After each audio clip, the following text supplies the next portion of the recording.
Hello everybody, hope you're doing okay. Welcome to actually inside my house for a change. It's a bit cold down the cabin. Now the Alphafly 3, were you one of the people to try and get these the other day when there was a mad scramble to get them? I think actually more bots bought them in the end, didn't they? Because if you look on StockX at the moment, there's just hundreds of pairs for sale. And I feel quite sort of pleased in a way that all those speculators didn't really sort of win out, because I've seen some pairs going for actually less than £285 that I had paid from sports shoes. I was very lucky in the end, I thought. Well, lucky if you count being lucky paying £285 for a shoe. So this week, basically, I've taken it out for every run I've done this week, including a session. So I've done a total of 46 miles altogether. Not particularly fast. I'm not sure whether that's the shoe or me or the cold weather. But so far, I have to say, I've been rather disappointed with it. And in a way, I'm perhaps one of the few people that have that view. So I thought what I would do before I start is actually have a look at some other YouTubers and see what they think. Recommend this shoe. Definitely, absolutely definitely. Incredibly fast. Probably the fastest shoe I've ever run in, and definitely the fastest I have literally ever ran in my life. Gotta be honest, I think this is the most super duper shoe on the running shoe market. The Alphafly 3 is an absolutely outstanding racing shoe. I think it's probably going to be the best racing shoe for most people out there. Just so fast, so smooth, so bouncy, just so enjoyable to use. This possibly could be the best carbon racing shoe from Nike and possibly on the market. Hey, what are you giving the shoe? This is definitely getting a green for me. I mean, it's the best Alphafly that we've had yet. It is a significant improvement, and if you're an Alphafly person, I think you'll be really happy with this shoe. Overall, this is an extremely fast shoe that does make running fast feel fun, makes running fast feel aggressive. Ultimate performance, that's what you're gonna get in the Alphafly 3. But be careful in terms of the arch, because it's still there and it will still play havoc if you've suffered before. I just don't think that it, as an everyday runner, and get necessarily the best out of it. I think, you know, you've got to be running certain times probably to get the best out of it. Okay, so I think the most interesting one there was BenParkes, who basically was sort of like salivating over it and sort of saying, oh, this is the fastest I've ever run. I didn't really understand that, because when I looked at his Strava, he did 3x5k in about 18 minutes average, and he's done a PB 5k of 15:26 and a 4:39 track miles. So I don't see how possibly he could be running the 2:45k speed he said he was running in his video when he was only running 18-minute 5ks. But anyway, he's clearly in good form and looking good for Seville. So interestingly, he has a UK 12 and I have a UK 13.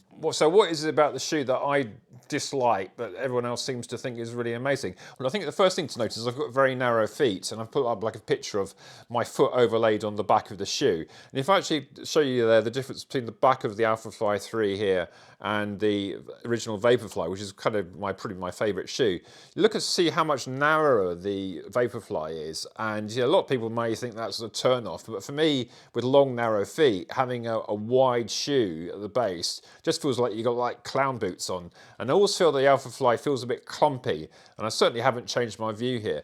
I haven't said that, this is definitely the lightest Alphafly, but that's a bit of a caveat, because they come in at about 290 in the Alphafly 3.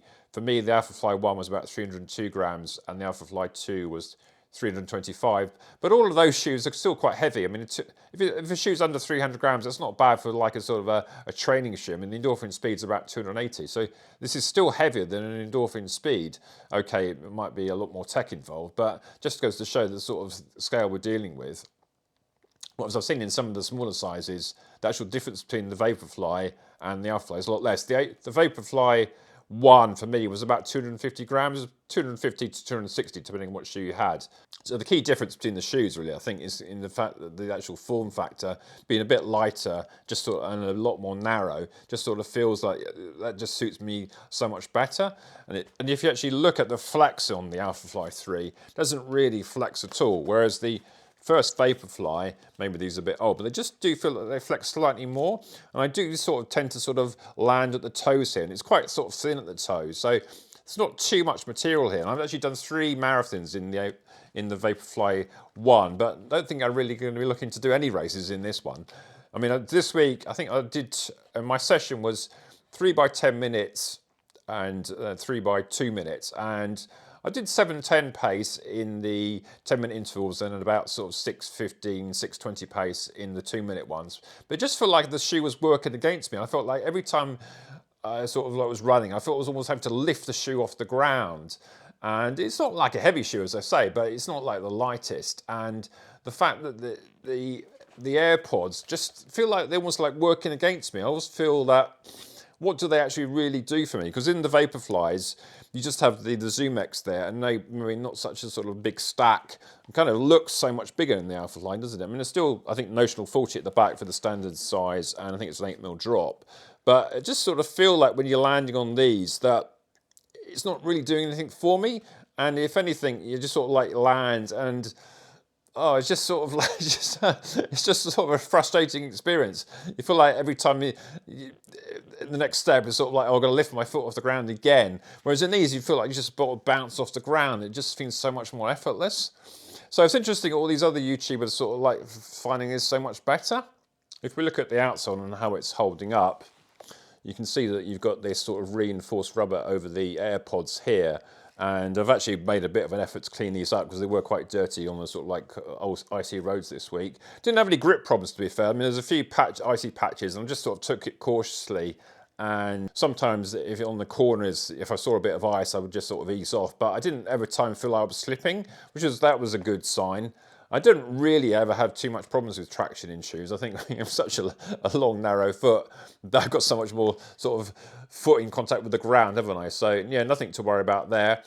Another thing that crops up a lot in the Alphafly especially is the arch. Now, as Chris Ford said there, he still had a problem with the arch. I mean, I've never basically had any problems with the Alphafly arch. I think basically because I'm the sort of person, maybe it's sort of old man syndrome, that actually needs a bit of arch support. I did notice the arch in the Alphafly 1, perhaps more so when you put it on and just walking about. As soon as I got running, I didn't really notice it too much at all. I never have any sort of blisters there or even any sort of like soreness at all. So that's good. But I think, having said that, I would definitely say that it's reduced. So it's interesting that Chris Ford still had those problems. And I've seen a few other people had them, but maybe those people just aren't suited to shoes with a bit of arch support. Maybe they just need something flatter. I'm not sure. Or maybe they need to put something in the shoe to negate it. What I found was interesting that Chris Ford was wearing the Shyu socks here, whereas normally I wear these Nike Elite lightweight ones, which are now obsolete. But interestingly, there's two factors I think to mention here. That the Shyu socks, although they do sort of match, they are, for my size at least, somewhat heavier. So the 48 grams for the pair, so 24 grams each. So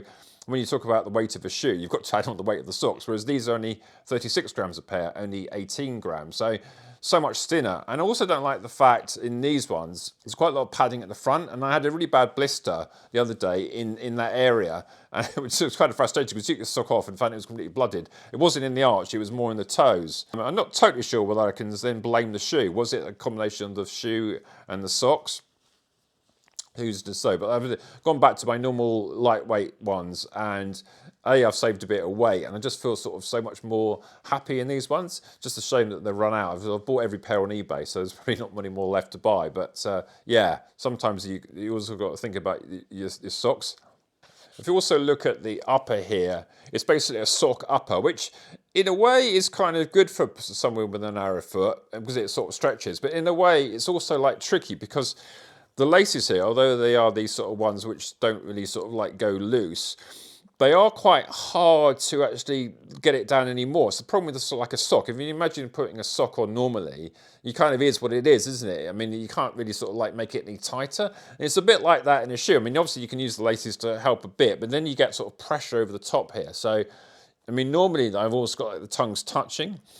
And if you look at the Vaporfly 3s, and initially they were a bit wide, but I did actually manage to manufacture a fit with these because of the fact that you can actually sort of like pull them in. Whereas with the sock upper, you really are a bit constricted. So I think in a way it's kind of a nice upper, but it also like makes it a bit awkward. And I think partly in a problem I got that blister because I found my feet sort of subconsciously maybe moving to and fro just a little bit. So maybe that's another thing that's put me off. I think having now worn them all week, I'm probably got a bit more used to it. And I did a run today where I did 9 miles steady, averaging about 7:45s. And for that sort of run, it felt like quite nice, but I'm thinking, well, £285 for a shoe to do a tempo run seems a bit excessive, doesn't it? For, you know, and you think, well, especially when I actually try to sort of go at sort of about marathon pace, It was about marathon effort, but you know, thinking, I think I would be absolute torture wearing these for a whole marathon. I can only basically manage about half an hour of intervals. Okay, I'm not really marathon training at the moment, but you know what I mean. Sometimes you just don't feel like a shoe is really like doing much for you. And I always felt when I put the Vaporflies on that I was like really ready to run fast if it was an interval session or a race. I just thought like these were really helping. Whereas with these, I'm just thinking, well, yeah, they're just sort of like, what are they? I mean, it's just so expensive, so much tech in them, but are they just over-engineered? Or is it just me? I mean, if you look at those other reviews, everyone seems to be thinking they're the best thing since sliced bread.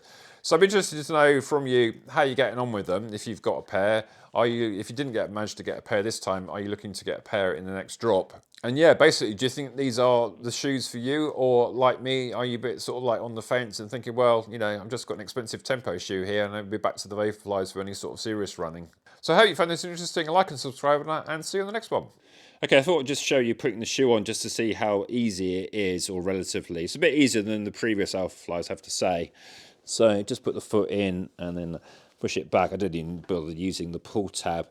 Now, in terms of the fit, I would say that it's true to size, but maybe it's just slightly less room than you normally might expect. And I think basically because it does push the foot forward a bit. So with the shoes not very tight, I think there's a danger. That's perhaps why I got the blister there. The foot sort of moving to and fro a bit. Now, as I said, it's quite difficult then to actually get the laces quite tight. So that's about the tightest I can possibly get it. But the problem is if you do it too tight across here, then basically you're going to sort of like be quite uncomfortable. That's about as tight as I dare go. And you know, there's quite a lot of room there and nice sort of room for my toes. But I guess I'm probably more locked in than there was in the Alphafly 1, but I still don't feel like I'm sort of totally sort of locked down. So when you actually do the laces up, I kind of feel like if I sort of stand up now that, you know, that I can feel my foot does sort of slide a bit there.